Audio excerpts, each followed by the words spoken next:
Meil kõige paremini, kuna sõitsin rehvi maha, ise ei oska täpselt öelda, kus ta maha sai sõidetud, aga sai ruttu vahetatud rehvi ja siis läksime raja peal tagasi, saime ühe enam-vähem kiire ringi veel kirja, et saime tulla ka 5. aja.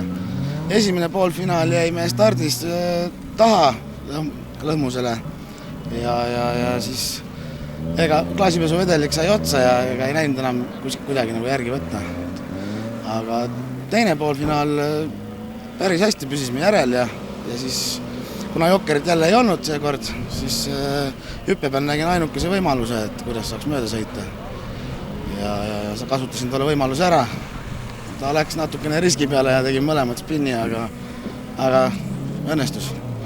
Ja finaalis sai just hea stardikoht ja kohe ette ära sõitma ja kuna siis tuli oma tempot hoida lihtsalt ja vaadata, jälgida teisi, kuidas teised sõidavad. Ja nii sai ta koju toodud. Kvalifikatsiooni teha sain sõita ennast teiseks ja rohkem ei oligi vaja hea start ja saada esimeseks.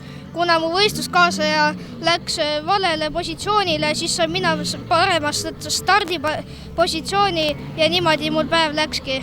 Teises sõidus ma hoidsin ikka väga hästi peal. Esimeses ma väga ei hakanud punnitama, aga finaalis hoidsin ma väga hästi peal.